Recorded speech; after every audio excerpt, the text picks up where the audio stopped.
कर्मण्येवाधिकारस्ते मा फलेषु कदाचन सर्वाधिक परिभाषित भी है जन सामान्य के मध्य, जो स्पष्ट रूप से कर्ता भाव को त्याग कर कर्म करने को कहता है और प्रत्येक कर्म को स्वविवेक से परिष्कृत करके माया, मोह, लोभ और मद से विरक्त होकर न केवल परिपूर्ण करना चाहिए बल्कि उसको ईश्वर को समर्पित भी करना चाहिए, क्योंकि वास्तविक कर्ता तो वही है इस संपूर्ण चराचर जगत का, और फल भी उसने पूर्व में ही सुनिश्चित कर रखा होता है। पर कर्म से आप अपने आप को अलग नहीं कर सकते।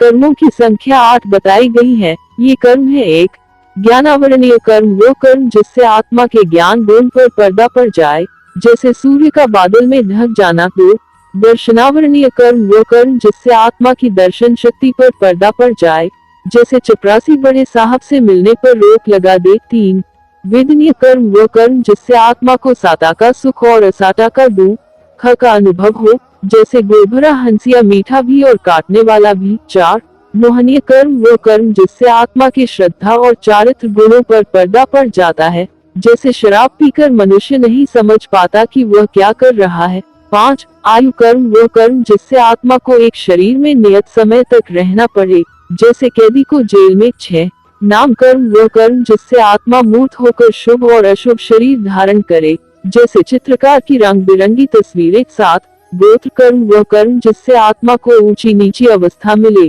जैसे कुम्हार के छोटे बड़े बर्तन। 8, अंतराय कर्म, वो कर्म जिससे आत्मा की लब्धि में विघ्न पड़े, जैसे राजा का भंडारी बिना उसकी मर्जी के, राजा की आज्ञा से भी काम नहीं बनता।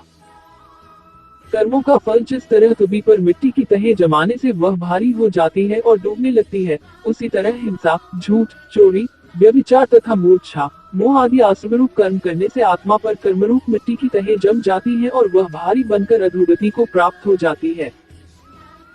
यदि तुबी के ऊपर की मिट्टी की तह हटा दी जाए तो वह हल्की होने के कारण पानी पर आ जाती है और तैरने लगती है। वैसे ही यह आत्मा भी जब कर्म बंधनों से सर्वथा मुक्त हो जाती है, तब ऊपर की गति प्राप्त करके लोकाग्र भाग पर पहुंच जाती है और वहां स्थिर हो जाती है।